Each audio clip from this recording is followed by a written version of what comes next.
Media మిత్రులు కానీ ప్రశ్న ఉంటే దానికి సమాధానం చెప్పేదానికి సిద్ధంగా ఉంది. అన్నా క్యాంటీన్ లో ప్రజల భాగస్వామ్యం కావాలి, ఆర్థికంగా కొంత స్థిరపడిన వాళ్ళు ముందుకు రావాలని చంద్రబాబు గారు పిలుస్తున్నారు. మీరేం చెప్తారు? అన్న ఎన్టీఆర్ ఆనాడు తిరుమలలో అన్నదానం అని మొదలుపెట్టారు. దాతలు ఆనాడు 3 కోట్ల రూపాయలు ఇచ్చారు. ఇప్పుడు దాదాపు 1800 కోట్ల రూపాయలు ఫిక్స్డ్ డిపాజిట్ ఉంది అన్నదానం ట్రస్ట్ కి.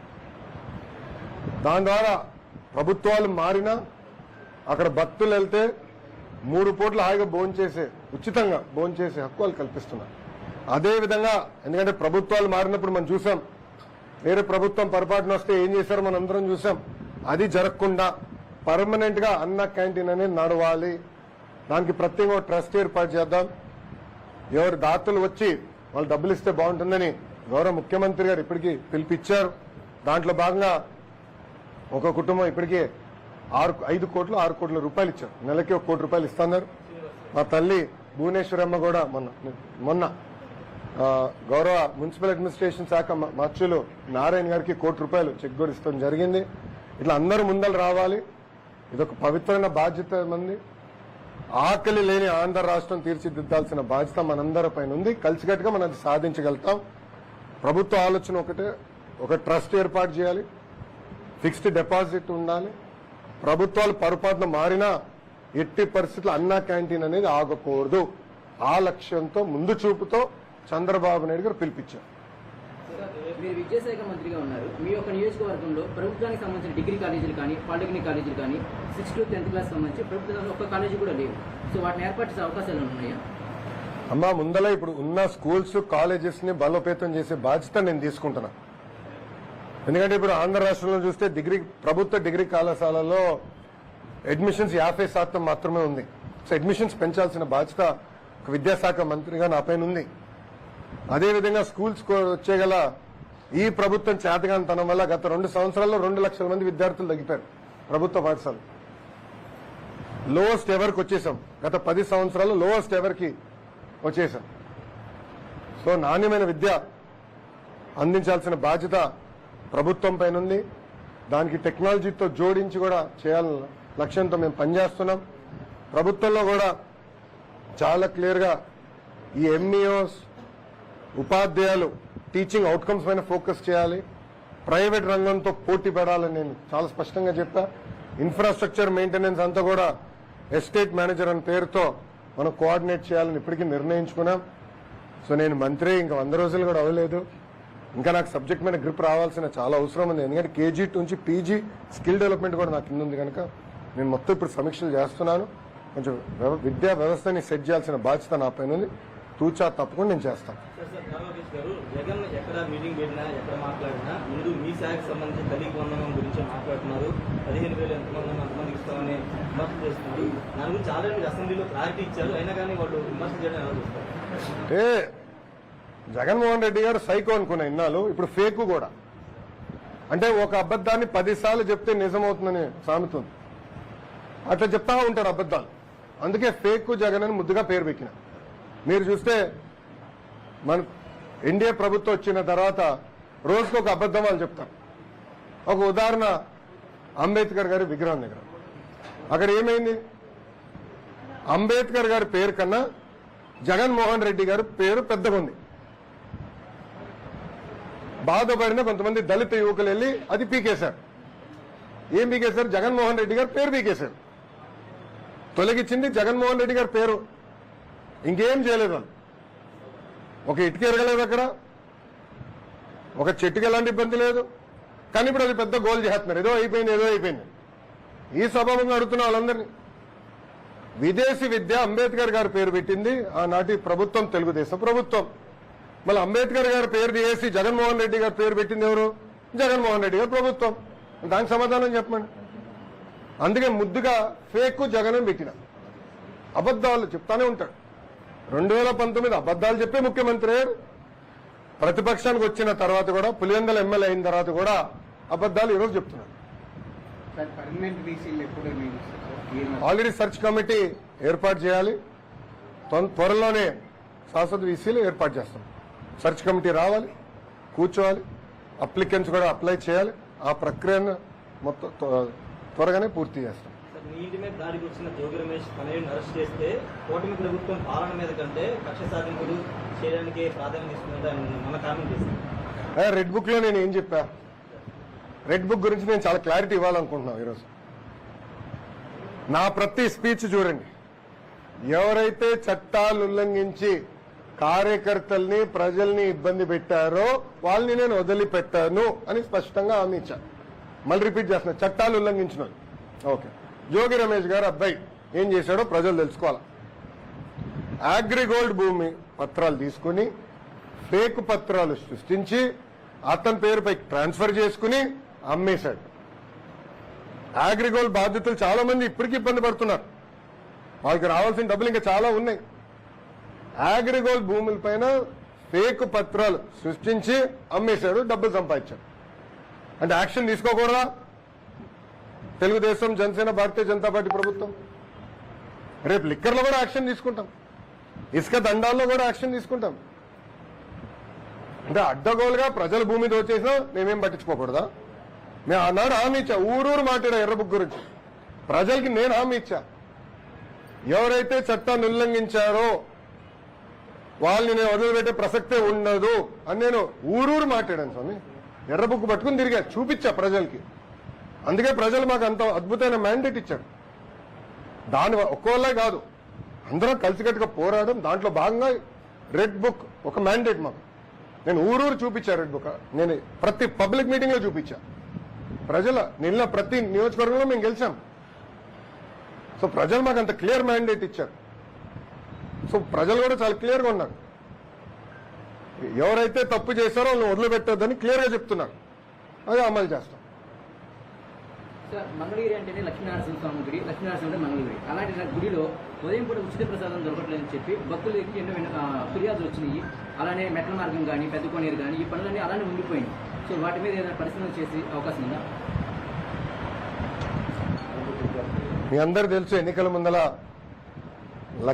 నరసింహస్వామి గారు కూడా వ్యక్తిగతంగా నేను కూడా ఆనాడు ఆభరణాలు ఇవన్నీ అందిస్తాం జరిగింది. చాలా మంది నాకు వచ్చి చెప్పారు, మొత్తం గుడిని, కోనేరుని, పానకాల స్వామి కూడా మొత్తం ఆ ప్రాంతం అభివృద్ధి చేస్తే బాగుంటుందని చెప్పారు. నాకు కూడా చాలా మంది వచ్చి ప్రజా దర్బార్లో కలిసినప్పుడు కొన్ని ఫిర్యాదులు ఇచ్చారు. దాని మేరకు మీరే చూసారు, కొన్ని యాక్షన్ కూడా తీసుకుంటాం జరిగింది. గత 5 సంవత్సరాలు అన్ని వ్యవస్థల్ని గత ప్రభుత్వం భ్రష్టు పట్టించింది. అన్ని ఒక కొలికి తీసుకురావాల్సిన బాధ్యత నా పైన ఉంది. తొలి 100 రోజుల్లోనే మీరు మార్పు చూస్తారు. గుడికి వచ్చేగల నేను అనేక మందితో మాడుతున్నా, ప్లానర్స్తో డిస్కస్ చేస్తున్నా, ఎలా చేస్తే బాగుంటుంది, అభివృద్ధి ఎలా చేస్తే బాగుంటుంది, గెస్ట్ హౌస్లు, కాటేజీలు ఎక్కడ ఏర్పాటు చేయాలి, భక్తులకి ఎలాంటి ఇబ్బంది లేకుండా మనం గుడిని అభివృద్ధి చేస్తే బాగుంటుంది ఆలోచనతోనే ఉన్నా. వాళ్ళతో చర్చించా. అది త్వరలోనే ఆ మాస్టర్ ప్లాన్ ప్రజల ముందర పెడతా. ఇంకా మంగళగిరి నియోజకవర్గ ట్రాఫిక్ కూడా చాలా పెద్ద సమస్య మనకి. ఆల్రెడీ కేంద్ర ప్రభుత్వ సంస్థతో నేను మాట్లాడాను, వాళ్ళు రమ్మని చెప్పా. కమిషనర్ గారి కాంటాక్ట్ నెంబర్ ఇచ్చాను, అధికారుల నెంబర్ కూడా ఇచ్చాను. వాళ్ళందరూ కూర్చొని ఒక మాస్టర్ ప్లాన్ తయారు చేయమని. అంటే ట్రాఫిక్ మేనేజ్మెంట్ ఎట్లా చేయాలి, ఎక్కడ ట్రాఫిక్ లైట్స్ రావాలి, అండర్ పాస్లు రావాలి, మొత్తం మాస్టర్ ప్లాన్ తయారు చేయాలని లక్ష్యంతో మేము పనిచేస్తాం. అవన్నీ కూడా త్వరలోనే ప్రజల ముందర పెడతాం. వాళ్ళ అభిప్రాయాలు తెలుసుకున్న తర్వాత అవి అమలు చేస్తాం. అనేక సమస్యలు మీ దృష్టికి వస్తే పరిష్కారం అవుతున్నాయి. కానీ గుంటూరు జిల్లాలో ఇప్పుడు ఎన్నికైనటువంటి ఎమ్మెల్యేలు అధికారులతో చాలా సమస్యలు ఎదుర్కొంటున్నారు. మీరు జిల్లా మంత్రిగా రివ్యూ మీటింగ్ ఎక్కువ పెట్టేటటువంటి అవకాశం ఉంది. దాంతోపాటు ఎమ్మెల్యేలతో మాట్లాడుతున్నారు. ఆల్రెడీ శాసనసభ్యులు అందరినీ కలుస్తున్నానమ్మా. నా దృష్టికి అయితే ఆ సమస్య రాలేదు. అందరితోనే మాడుతున్నా, నా దృష్టికి అయితే రాలేదు. ఒకరిద్దరు అధికారులు ఇంకా గత ప్రభుత్వంలో ఉన్నారు. అంటే మేము ఏంటంటే కక్ష సాధింపు భాగంగా ఏదో ఆలోచన ఏదో మాకు లేదు. అందరినీ తీసేయాలన్న ఆలోచనలు మేము లేము. ఎవరైతే పని చేయగలుగుతారో, ఎవరైతే బాగా పనిచేశారు గతంలో, వాళ్ళని ప్రోత్సహించాల్సిన బాధ్యత మా పైన ఉంది. ఎవరైతే చట్టాన్ని ఉల్లంఘించి మమ్మల్ని ఇబ్బంది పెట్టారో వాళ్ళు మేము వదిలిపెట్టే పరిస్థితి ఉండదు. అది క్లారిటీగా ఉన్నాను. సో తప్పనిసరి ఇన్ఛార్జ్ మంత్రులు కేబినెట్ లో నిర్ణయించి వేస్తారు. దాన్ని బట్టి ఇన్ఛార్జ్ మంత్రి గారు అందరితో కూర్చుని లోకల్గా ఉన్న సమస్యలు పరిష్కరిస్తారు. ఎమ్మెల్సీ ఎన్నిక మీరు దూరంగా ఉన్నారు, పోటీ పెట్టుకోకుండా, కానీ ఆ పార్టీ వాళ్ళు మాత్రం ఓడిపోతాను భయంతోనే వాళ్ళు కట్టాలన్నారు. 164 శాసనసభ్యులు గెలిచిన తర్వాత, ఇది ఎన్డీఏ కూటమి గెలిచిన తర్వాత కూడా వైకాపాకి బుద్ధి రాదు. చంద్రబాబు నాయుడు గారు చాలా స్పష్టంగా నో హార్స్ ట్రేడింగ్, వాళ్ళ పార్టీ వాళ్ళని తీసుకునేదానికి లేదు. ఎవరైనా వచ్చి కూటమిలో చేరాలనుకుంటే రాజీనామా చేసి రావాల్సిందే అని చాలా స్పష్టంగా చెప్పారు. గతంలో మనం చూసాం లోకల్ బాడీ ఎన్నికలు ఎట జరిగినాం. తెలుగుదేశం, జనసేన, భారతీయ జనతా పార్టీ కార్యకర్తల్ని ఇంట్లో కట్టేసి హౌస్ అరెస్టులు చేసి బయటకు రానికుండా అనేక ఇబ్బందులు పెడతాం జరిగింది. అడ్డగోలుగా రిగ్గింగ్ చేసి గెలుస్తాం జరిగింది. దాంట్లో భాగంగా వాళ్ళకి సూపర్ మెజారిటీ ఉంది. సో చంద్రబాబు నాయుడు గారితో మేము అందరం చర్చించినప్పుడు, పార్టీలో చర్చించినప్పుడు చాలా స్పష్టంగా నో హార్స్ ట్రేడింగ్. నాకు ఒక ఎమ్మెల్సీ ముఖ్యం కాదు, చాలా క్లియర్గా ఉన్నాను. ఏమన్నా పార్టీలో చేరాలంటే రాజీనామా చేసి రమ్మని చెప్పండి, అప్పుడే మనం ఏమైనా చేద్దాం తప్ప, లేదంటే ఏదో ఒక ఎమ్మెల్సీ గెలిచేదానికి వాళ్ళని తీసుకుంటే కరెక్ట్ కానే కాదు చాలా స్పష్టంగా చెప్పారు. సార్, వైసీపీ అఫీషియల్ గా పార్టీకి సంబంధించినటువంటి వెబ్సైట్లు పెట్టారు. అన్నా క్యాంటీన్లు పైసా వసూలు క్యాంటీన్లుగా మారుతున్నాయి, ప్రజలు డబ్బులతో పెడతామని, ఇప్పుడు క్రెడిట్ మాత్రమే కావాలని టీడీపీ క్రెడిట్ చేసుకుంటుంది, డబ్బులు వసూలు చేస్తున్నాం విధంగా వెబ్సైట్లో డైరెక్ట్ చెప్పే కదా ఫేకు జగన్ అని. ఇప్పుడు అర్థమైంది కదా, ఫేకు జగన్ అంటే అదే కదా. 5 రూపాయలు అన్న క్యాంటీన్, 5 రూపాయలు భోజనం పెడతానని మేము హామీ ఇచ్చాం, అది అమలు చేశాం. అసలు అన్న క్యాంటీన్ గురించి మాట్లాడే హక్కు వాళ్ళకి ఎక్కడి నుంచి వచ్చింది? సూటిగా ప్రశ్నిస్తున్నా. ఆ ఫేకు జగన్ ని నేను సూటిగా ప్రశ్నిస్తున్నా. అన్న క్యాంటీన్ గురించి మాట్లాడే హక్కు నీకు ఎవరిచ్చారు? అన్న క్యాంటీన్ మూసేసింది మీరు, మళ్ళీ మీకు మాట్లాడే హక్కు ఎవరిచ్చారు? ఇంకోటి అడుగుతున్నా, దాతలు రమ్మంటున్నా, తప్ప అది? అకౌంట్ ఇచ్చా, అది ఏ account? Government of Andhra Pradesh account. ఎందుకంత భయపడుతున్నారు? అంటే వాళ్ళలాగా లిక్కర్లో సొంత అకౌంట్లు మేము ఎప్పుడు పెట్టుకోం స్వామి, వాళ్ళలాగా ఇసుకలో మేము సొంత అకౌంట్లు మేము పెట్టుకోం. ఏ వచ్చినా ప్రభుత్వానికి ఇస్తాం, ప్రభుత్వం నడుస్తూ ఉంటుంది. అన్న క్యాంటీన్ ఒక వ్యవస్థగా ఏర్పాటు చేయాలి, శాశ్వతంగా నడవాలన్న ఆలోచనతో మేము ఉన్నాం. దాతలు ముందరకు వస్తారు, దాతలు ఆదుకుంటారు, ఒక నిధి ఏర్పాటు చేస్తాం. ఆ నిధి నుంచి వచ్చే ఇంట్రెస్ట్ కానీ అన్ని ఖర్చు పెట్టి అన్న క్యాంటీన్లు అద్భుతంగా నడిపిస్తుంది తెలుగుదేశం, జనసేన, భారతీయ జనతా పార్టీ ప్రభుత్వం. ఏంటమ్మా ముందల ఏ రంగు ఉండేదన్నా? ప్రజలకు అదే హామీ ఇచ్చాం, మూసేసిన అన్న క్యాంటీన్ తిరిగి ప్రారంభిస్తామని చెప్పాం. గతంలో ఏ డిజైన్ ఉందో అదే డిజైన్ అమలు చేస్తాం. No questions, all answer. ఇంకేం డౌట్స్ లేవు కదా? కొన్ని ప్రముఖ కాలేజీలు, యూనివర్సిటీలు అధిక ఫీజులు వసూలు చేస్తున్నాయని చెప్పేసి ఆరోపణలు వస్తున్నాయి సార్. దాని మీద విద్యాశాఖ మంత్రి మీరు ఎలాంటి యాక్షన్ తీసుకోబోతున్నారు? అమ్మా, ఇక్కడ ప్రధానంగా మనం చూస్తే గత ప్రభుత్వం ఫీ రెగ్యులేటరీ కమిషన్ అని ఏర్పాటు చేసింది. దానివల్ల చాలా కాలేజెస్ కూడా మూసుకుపోయింది. మీరు ఒక్కసారి చూస్తే నాణ్యమైన విద్య అందించాలి, రీసెర్చ్ జరగాలంటే మంచి ప్రొఫెసర్స్ అవసరం. సో నేను కూడా ప్రైవేట్ యూనివర్సిటీస్తో చర్చిస్తున్నా. 35% ప్రభుత్వం నుంచి పంపించిన విద్యార్థులకి ప్రభుత్వం ఫిక్స్ చేసిన రేటుకే ఛార్జ్ చేయాలి, అది కూడా రీయింబర్స్మెంట్ ప్రభుత్వం చెల్లిస్తుంది. ఆ విధానం ఎలా స్ట్రీమ్ లైన్ చేయాలి, ఆ విధానాన్ని ఎలా ముందలు తీసుకెళ్ళాలి, దానిపైన వాళ్ళతో నేను చర్చిస్తున్నా.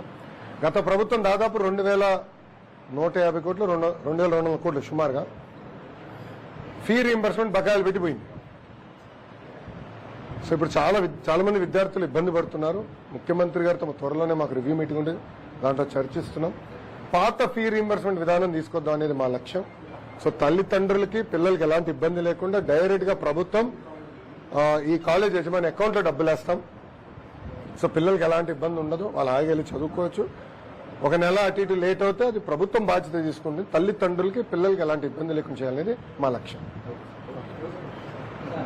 స్వచ్ఛాంధ్ర కార్పొరేషన్లో ప్రభుత్వంలో జరిగినటువంటి అవినీతి మీరు ఏ విధమైన చర్యలు తీసుకుంటారు? స్టెప్ బై స్టెప్ వస్తాం స్వామి. ఇప్పుడు మా హెచ్ఆర్డీ డిపార్ట్మెంట్ లో కూడా పెద్ద ఎత్తున కుంభకోణాలు జరిగింది.